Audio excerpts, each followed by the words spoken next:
Hi fans, and welcome to this Week 7 edition of the Woodland Hills Football Network pregame show. Last week it was homecoming at the Wolverina, and the Wolverines won a hard-fought battle against the Baldwin Highlanders 42-21. This week Woodland Hills travels to Cannonsburg to take on the Canon-Mac Big Macs. We're going to sit down with Woodland Hills head coach George Novak to review last week's victory over Baldwin, preview this week's game against Canon-Mac, and we'll also let you see highlights of last week's game. All of that and more on the pregame show right here on the Woodland Hills Football Network.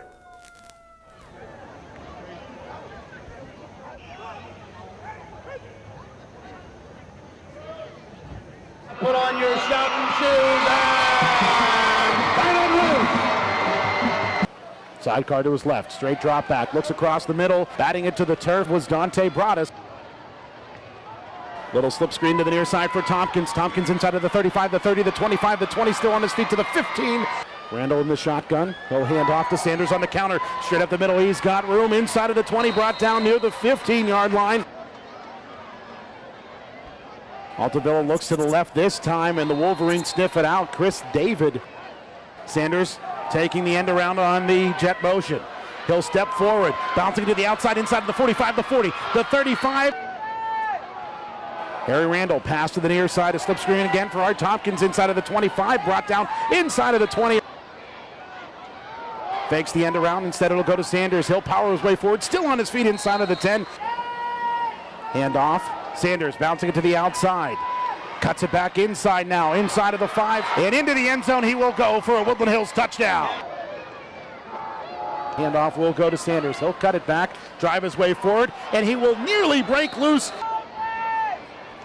Handoff will go to Smory, and Smory is met deep in the backfield, eludes one Wolverine, and that may have been a mistake because he is going to be driven back. Smory, a spiraling punt will be returned by Harry Randall starting at his own 44. Bouncing to the far sideline, looks for the cutback, and he's still on his feet at the 50-yard line. Finds a hole, 40, 35, 30, 25, 20, 15, 10, 5, end zone, touchdown. Smory is the quarterback this time on a wildcat formation, and Smory is met 1 yard deep in the backfield. The ball squirted loose.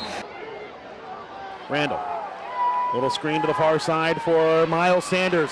Eludes one man, spins past the second inside of the 40, the 35, the 30.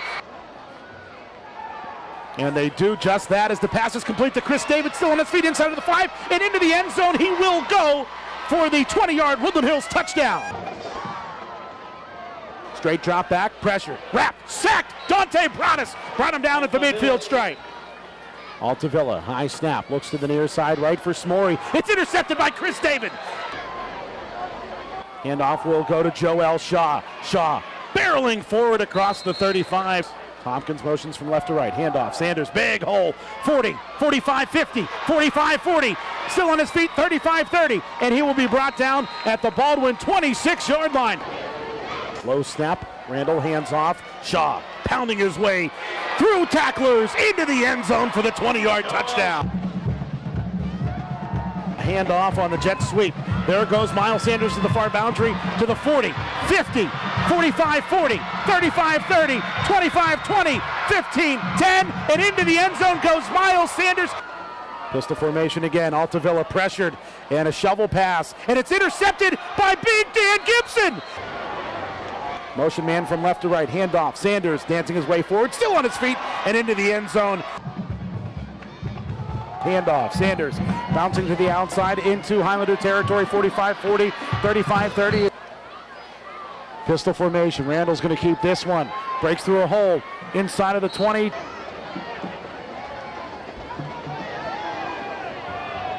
Altavilla down the far sideline, and one-handed interception by Mike Nash. Nash down the far sideline, and he will be still on his feet at the 50-yard line, eluding a tackler inside of Baldwin territory, inside of the 30, and brought down. Handoff will go to Miles Sanders, who's still on his feet inside of the 20. Altavilla rolling to his left, eludes one Wolverine, but cannot elude the next. Throwing it to Smory on the near side. The Wolverines saw that one coming a mile away. Snap high, Cooper hands it off. Big hole for Henderson. Here he comes, dancing his way inside of Highlander territory. First down yardage and more, a gain of 11. Again, your final score, Woodland Hills defeating the Baldwin Highlanders 42-21. The Wolverines on the year are now 4-2 on the season, and more importantly, 4-1 in the Southeastern Conference. Hi again, fans, and welcome back to this Week 7 edition of the Woodland Hills Football Network pregame show.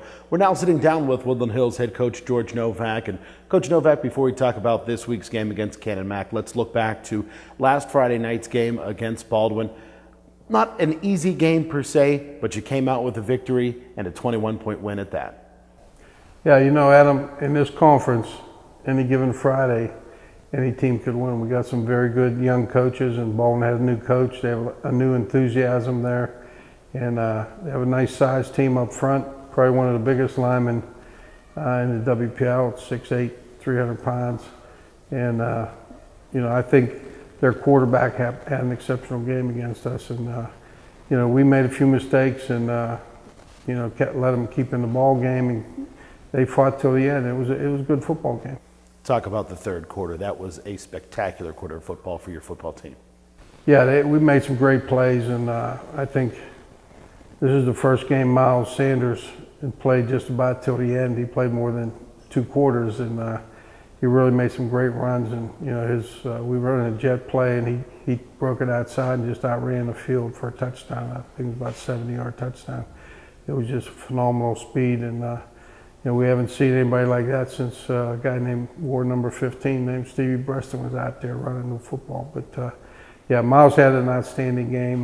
You know, we got better up front. The line did some great things. I think the guy that did the best on that offensive line this week was Wolford Clark, a sophomore. He had an outstanding game. Coach, let's talk about that Miles Sanders 75-yard touchdown run.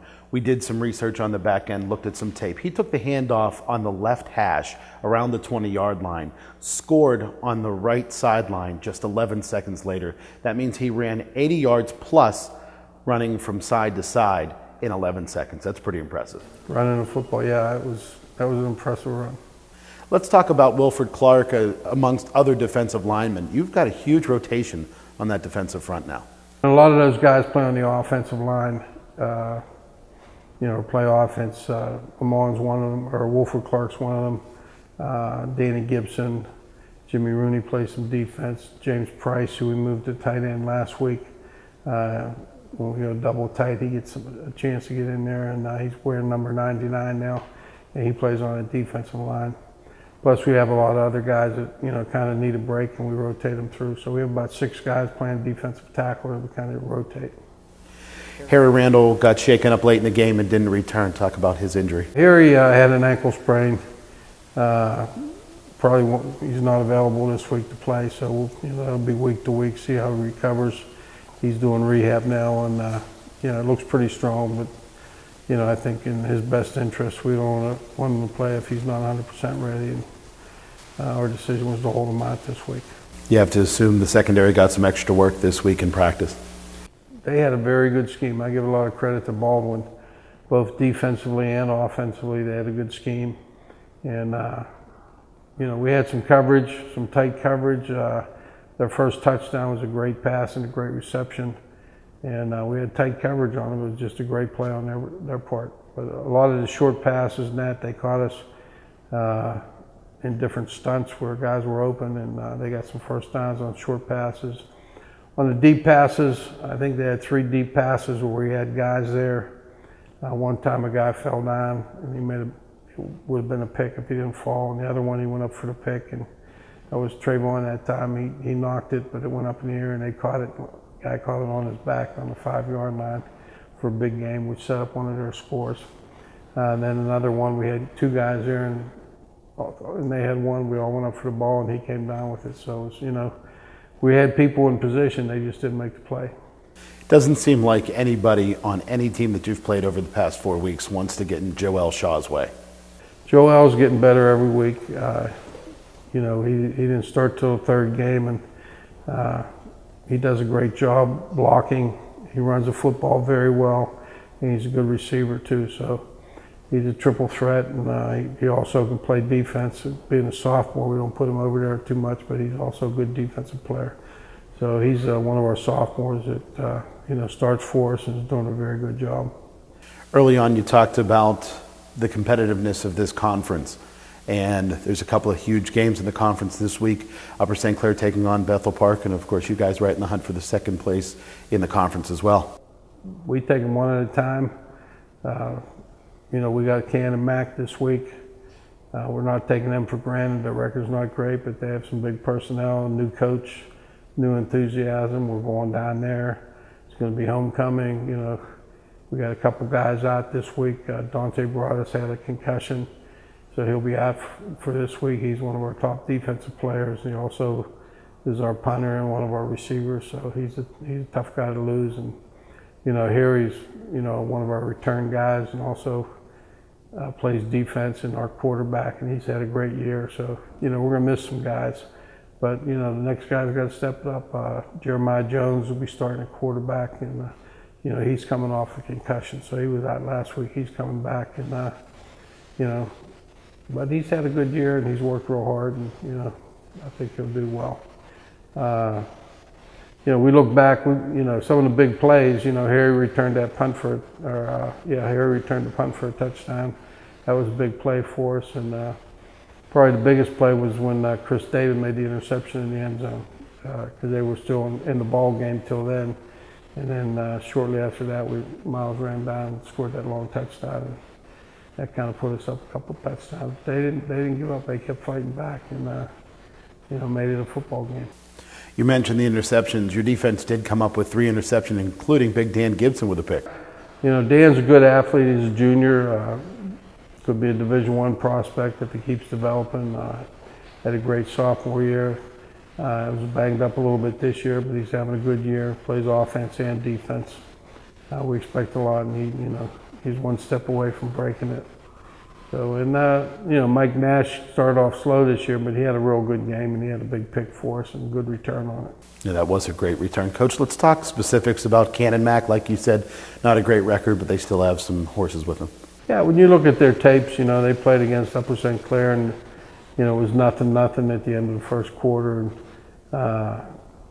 they started making mistakes against them. But Upper St. Clair is one of the top teams in the WPL, so at times defensively they run a 3-5 defense, and they stun a lot, and you got to pick up all the stunts. Upper St. Clair wasn't picking them up early, but they made some changes, and when they stunt that much and have that many guys in the box, passing game opens up a little bit, and they were able to complete some passes. So that's something we're going to take advantage of if they do that to us. Coach Novak, good luck this week against the Big Macs. Good luck on that long drive down to Cannonsburg, and we'll talk to you again next week. Thanks, Adam. We'll be right back with more of the pregame show right after this on the Woodland Hills Football Network.